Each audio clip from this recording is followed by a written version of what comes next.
இன்னைக்கு என்ன சொல்லணும் அப்படின்னா, திராவிட முன்னேற்ற கழகத்தினுடைய தலைவர்களுக்கு காலையில் எந்திரிச்சொன்னே என்னை திட்டுறது மட்டும்தான் அவங்களுக்கு வேலை. யார் அதிகமாக திட்டுவாங்கன்னு அவங்களுக்குள்ள போட்டி. ரொம்ப திட்டினீங்கன்னா சில பேர் நாடக கம்பெனி நடத்த அந்த நாடகத்தை பார்க்கறதுக்கே முதலமைச்சர் போவார். அதையும் பார்க்கறோம் தமிழ்நாட்டில். அதனால சேகர் பாபு அவர்களை பொறுத்தவரை அந்த துறைக்கு பொருந்தாத ஒரு அமைச்சராக, முதலமைச்சர் அந்த வண்டியில போகும்போது டிஃபெண்டர் வண்டியில போனா சைட்ல தொங்கறதுக்கு மட்டும் ஒரு அமைச்சர் இருக்கார். அதனால நம்மளை திட்டுறதெல்லாம் சகஜம். நாங்க தொடர்ந்து கேள்வி கேட்கிறோம். எதற்காக தமிழகத்தில் சட்டம் ஒழுங்கு சீர்குலைந்திருக்கிறது? எதற்காக பெண்களின் மீது, குழந்தைகள் மீது தொடர்ந்து பாலியல் வன்கொடுமை அதிகமாகுது? அந்த கேள்விக்கு யாருமே பதில் சொல்றது.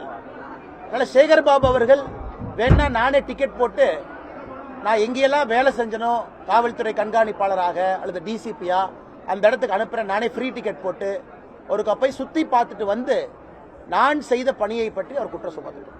ஆனால் இன்னைக்கு அமைச்சரா இருக்கிறாங்க, மக்கள் வழிப்பணத்தில் வாழ்ந்து கொண்டிருக்கின்றார்கள். எதுக்கியா வேலை செய்யலைன்னா நம்மளை திட்டுறதுதான் காலையிலிருந்து இரவு வரை அவங்க வேலையா இருக்காங்க. செந்தில் பாலாஜி அமைச்சர் செந்தில் பாலாஜி வந்து இந்த காலையில நடந்த மீட்டிங்ல இவர் வந்து தேவையில்லாத சபதம் எடுத்துட்டு செப்பல் போடாம இருக்காரு. திராவிட மண்டல இனிமேல் செப்பலே போட முடியாது அப்படின்னு பேசியிருக்காரு. சரிண்ணே, பாத்துருவனே. செப்பல் போடாம தானே இருக்கேன், ஜெயிலுக்கு போலியல்லண்ணே. ஜெயிலுக்கு போனா தானே தப்பு.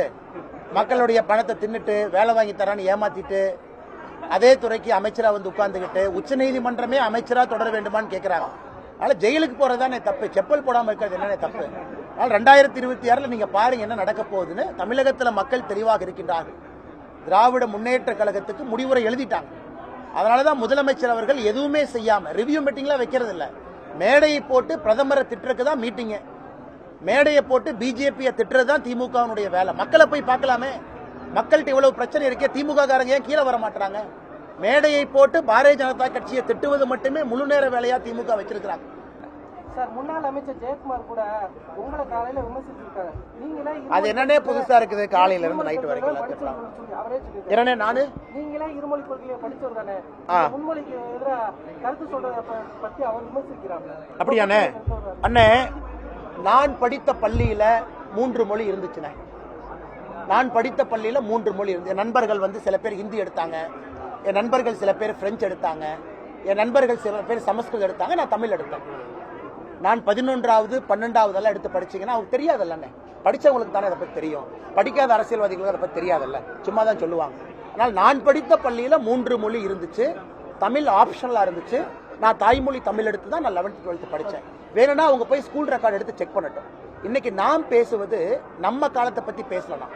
குழந்தைகள் அடுத்த கட்டத்திற்கு 3வது மொழி படிக்க வேண்டும் என்று பேசுகின்றோம். அவர் என்னை பத்தி சொன்னாலும் நான் பதில் சொல்றேன். நான் படிச்ச ஸ்கூல் எப்படி இருந்துச்சுன்னு நான் சொல்றேன்.